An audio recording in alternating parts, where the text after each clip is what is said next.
నమస్కారం వార్తలకి స్వాగతం ఈనాటి ముఖ్యాంశాలు శ్రీశైలం బ్రహ్మోత్సవాలకి సీఎం చంద్రబాబుకి ఆహ్వానం శ్రీశైలంలో ఫిబ్రవరి 19 నుంచి మార్చి 1 వరకు బ్రహ్మోత్సవాలు సీఎం చంద్రబాబుకి ఆహ్వాన పత్రిక అందజేసిన శ్రీశైలం ఆలయ ఈవో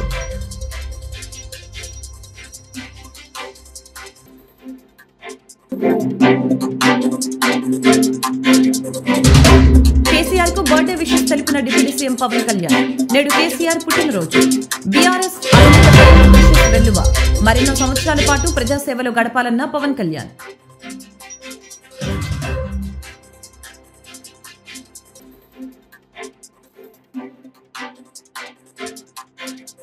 కుంభమేళాకు భార్య కొడుకుతో వెళ్లిన మంత్రి నారా లోకేష్ త్రివేణి సంగమంలో పుణ్యస్నానం ఆచరించిన లోకేష్ అక్కడి నుంచి వారణాసికి బయలుదేరిన లోకేష్ బ్రాహ్మిణి వారణాసి నుంచి విజయవాడకు తిరుగు పయనం ఈ నెల 26న మహాశివరాత్రిని పురస్కరించుకుని సుప్రసిద్ధమైన శైవక్షేత్రం శ్రీశైలంలో బ్రహ్మోత్సవాలు నిర్వహిస్తున్నారు. తాజాగా శ్రీశైలం మల్లన్న బ్రహ్మోత్సవాలకి రావాలంటూ ఏపీ ముఖ్యమంత్రి చంద్రబాబును ఆలయ కమిటీ ఆహ్వానించింది. శ్రీశైలం బ్రహ్మోత్సవాలు ఫిబ్రవరి 19 నుంచి మార్చి 1 వరకు నిర్వహించనున్నారు. ఇవాళ ఉండవల్లి నివాసంలో సీఎం చంద్రబాబును కలిసిన శ్రీశైలం బ్రహ్మరాంబిక మల్లికార్జున స్వామి ఆలయ ఈవో ఎం శ్రీనివాసరావు ఆహ్వాన పత్రిక అందజేశారు. ఈ సందర్భంగా శ్రీశైలం ఆలయ వేద పండితులు సీఎం చంద్రబాబుకి స్వామివారి చిత్రపటాన్ని బహుకరించారు. ప్రసాదాన్ని అందించి వేద ఆశీర్వచనం పలికారు. సీఎంను కలిసిన వారిలో శ్రీశైలం ఎమ్మెల్యే బుడ్డా రాజశేఖర్ రెడ్డి కూడా ఉన్నారు. తెలంగాణ మాజీ ముఖ్యమంత్రి బీఆర్ఎస్ పార్టీ అధినేత కేసీఆర్ ఇవాళ పుట్టినరోజు జరుపుకుంటున్నారు. ఈ సందర్భంగా ఆయనకు AP deputy CM Pavan Kalyan wishes తెలిపారు.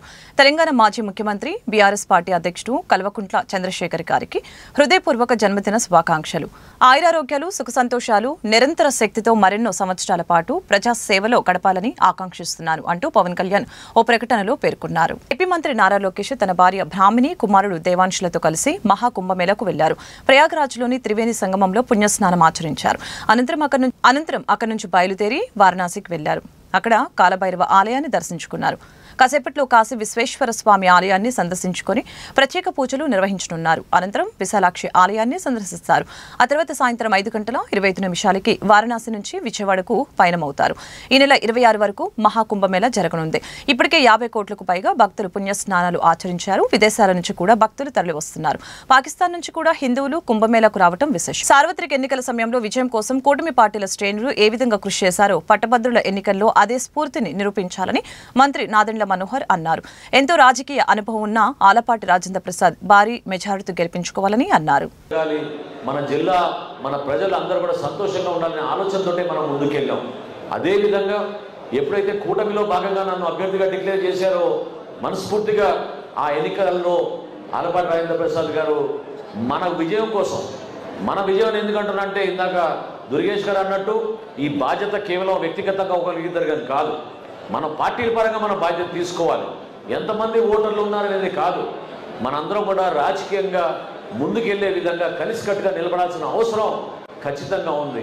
ఏ విధంగా ఆయన కష్టపడి ఆ రోజున పనిచేసి నా విజయానికి ఆయన సహకరించారో ఖచ్చితంగా 100% మనందరం కూడా అదే విధంగా బాధ్యత తీసుకోవాలని నేను మనస్ఫూర్తిగా మిమ్మల్ని అందరూ కూడా కోరుతున్నాను. ఎందుకంటే 3 జిల్లాల నుంచి 4 జిల్లాల నుంచి మనం ఒక టీంని ఏర్పాటు చేసుకుని 34 నియోజకవర్గాల నుంచి మనం సమన్వయకర్తలను ఏర్పాటు చేసుకుని మండల స్థాయిలో ప్రత్యేకంగా పట్టణాల్లో ఎక్కువగా మనకి గ్రాడ్యుయేట్ ఓటర్లు ఉంటారు కాబట్టి వాళ్ళందరినీ కూడా గెలిపించుకునే విధంగా మనం ముందుకు తీసుకెళ్ళాలి. అశోక్ బాబు గారు చాలా అనుభవంతో చెప్పారు. కూటమి ప్రభుత్వం కొత్తగా ఏర్పడినప్పుడు కొన్ని సమస్యలు ఉంటాయి, మనకి రాజకీయంగా కొన్ని సందర్భాల్లో సమస్యలు ఉంటాయి. ఆ సమస్య కోసం ఇదొక చక్కటి అవకాశం. ఎందుకంటే పదవులు అనేది ప్రతి ఒక్కరికి ఒకేసారి రాదు. చాలామంది మన పార్టీలో కూడా ఎదురు చూస్తూ ఉన్నారు. చిల్లపల్లి శ్రీనివాస్ గారికి కానీ పాపారావు గారు కానీ ఏ విధంగా అవకాశం దొరికిందో రాబోయే రోజుల్లో కూడా మన పార్టీ కోసం, సమాజం కోసం కష్టపడి నిలబడిన మన నాయకులకి అందరికీ కూడా అటువంటి అవకాశం రావాల్సిన సందర్భం ఇది. ఎందుకంటే ప్రభుత్వం రావాలని మనం అందరం కూడా కష్టపడి కృషి చేసాం. దాన్ని మీరు మర్చిపోబాకండి. ఎన్నో త్యాగాలు కూడా చేసాం.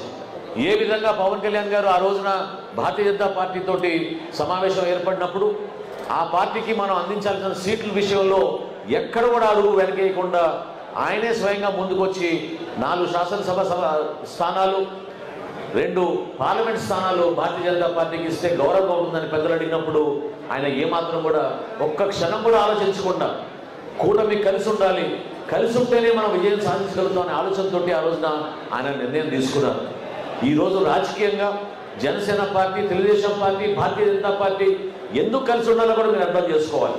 ఎందుకంటే అక్కడ గత 5 సంవత్సరాల్లో జగన్మోహన్ రెడ్డి గారు చేసిన పాపాలు, ఏ విధంగా వ్యవస్థల్ని దుర్వినియోగం చేసుకుని వాళ్ళ స్వలాభం కోసం, వాళ్ళ ఆస్తుల కోసం ఉపయోగించుకున్నారు తప్ప ప్రజల కోసం మాత్రం ఏనాడు కూడా ఉపయోగించుకోలేదు.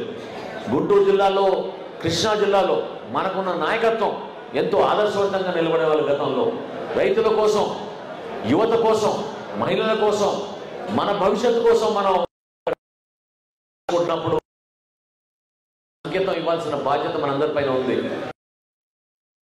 అనుభవాన్ని డెఫినెట్గా రాబోయే రోజుల్లో శాసన మండలిలో ఆయన మీ అందరి పక్షాన నిలబడి ఆయన సమస్యలకి పరిష్కారం కోసం మీతో పాటు నడుస్తారు. ఎందుకంటే సమస్యలు అనేది సహజంగా ఎవరికైనా వస్తూ ఉంటాయి. యువతకు ఉంది, ఈ రోజున టీచర్స్కు ఉంది, ప్రభుత్వంలో ఉన్న ఉద్యోగస్తులకు ఉంది. ప్రతి బీజేపీ 11 ఏళ్ల పాలనలో ఆంధ్రప్రదేశ్ రాష్ట్రానికి జరిగిన మేలు ఏమీ లేదని, ఆదాని, అంబానీల ఆర్థిక లాభం కోసం మాత్రమే బీజేపీ పనిచేస్తుందని మాజీ కేంద్ర మంత్రి చింతా మోహన్ విమర్శించారు. విజయవాడ గాంధీనగర్ ప్రెస్ క్లబ్ నందు నిర్వహించిన మీడియా సమావేశంలో ఆయన మాట్లాడారు. దేశంలో బీజేపీ స్థాయి పడిపోయిందని చెప్పారు. భారతదేశం ప్రజాస్వామ్యం నాశనం అవుతుందని అన్నారు. ఈవీఎంల మూలంగానే బీజేపీ గెలుస్తుందని చెప్పారు. సుప్రీంకోర్టులో ఈవీఎంల జడ్జిమెంట్ కోసం కూడా 500 కోట్ల లావాదేవీలు జరిగాయని ఆరోపించారు. కూటమి పాలనలో ఆంధ్రప్రదేశ్లో అభివృద్ధి ఎటుపోయిందని అన్నారు. రాష్ట్రంలో శ్రీకాకుళం నుంచి రాజమండ్రి వరకు అభివృద్ధి లేదని చెప్పారు. చంద్రబాబు ప్రకటించిన సూపర్ 6 ని చూసి ప్రజలు ఓట్లు వేయలేదని, జగన్ ని చూసి భయపడి మళ్లీ వస్తే రాష్ట్రం నాశనం అవుతుందని భావించి ఓట్లు వేశారని అన్నారు. కానీ రాష్ట్రంలో అభివృద్ధి మాత్రం యథారాజా తదా ప్రజాగా ఉందని చెప్పారు. ఎలా వచ్చింది ఎవరికి తెలుసు? ఈ విధంగా భారతదేశ ప్రజాస్వామ్యం నాశనం అయిపోతా ఉందని తెలియజేస్తూ ఆంధ్రప్రదేశ్ రాష్ట్రం ఏంది? ఆంధ్రప్రదేశ్ రాష్ట్రం రాత్రి ఏం జరిగింది? అనంతపూర్లో సెంట్రల్ యూనివర్సిటీలో విద్యార్థినులు ఆడ అమ్మాయిలు, చదువుకుంటున్నట్టు అమ్మాయిలు బాత్రూమ్కు పోతే ఫోటోలు తీస్తున్నారు అర్ధరాత్రి పూట నిచ్చెన వేసుకొని. ఏమవుతా ఉంది ఆంధ్రప్రదేశ్ రాష్ట్రం? నేను అడుగుతున్నా మా ఊరబ్బాయి చంద్రబాబు నాయుడిని, నాకు 50 సంవత్సరాలుగా తెలుసు. అనంతపూర్లో అర్ధరాత్రి అమ్మాయిలు పోతే, బాత్రూమ్ పోతే ఫోటోలు తీసేదేంద్రా బాబు? చంద్రబాబు ఎక్కడున్నావు? ఏది నీ పరిపాలన? ఏం చేస్తున్నావయ్యా? ఎందుకయ్యా ఈరోజు తిరుపతికి వెళ్తున్నావు? ఒక ఏదో కాంట్రాక్ట్ ఇచ్చేదానికి, ఏదో కాంట్రాక్ట్ తీసుకునేదానికి ఒక మహారాష్ట్ర ముఖ్యమంత్రి రావాలనా? ఏమవుతుందా భారతదేశం, ఆంధ్రప్రదేశ్ రాష్ట్రం? వైద్య శాఖ ఎవరో చెప్పారు, నాకు ఇష్టం లేకపోయినా చెప్తాను, సూది లేదు దూది లేదు అంటాడు. ఏమవుతా ఉంది? కరోనా లాంటి జబ్బు వస్తా ఉంది. ఏం చేస్తుంది ఆరోగ్య శాఖ? ఏం చర్యలు తీసుకుంటా ఉంది? బడ్జెట్లో ఏం చేస్తున్నారు మీరు? మరి వెనుకబడిన ప్రాంతాలు, రెండవది రైతుల సమస్యలు భయంకరంగా ఉన్నాయి.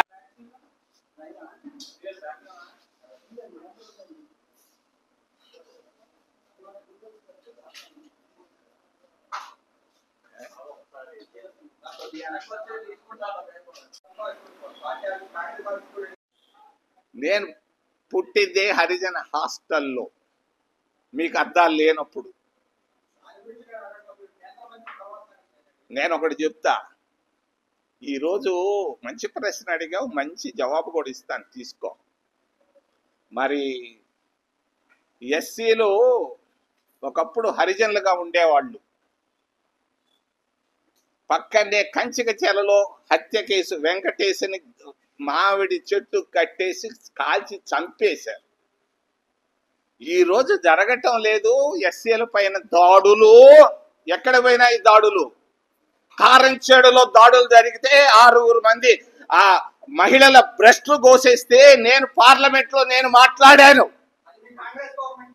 విన్నవయ్యా, నువ్వు అడిగిన ప్రశ్నకి జవాబు చెప్ప.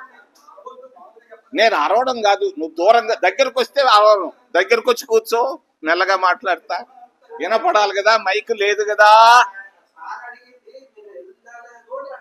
ఏది దళిత వాడలకి నేను ప్రతిరోజు పోతాను.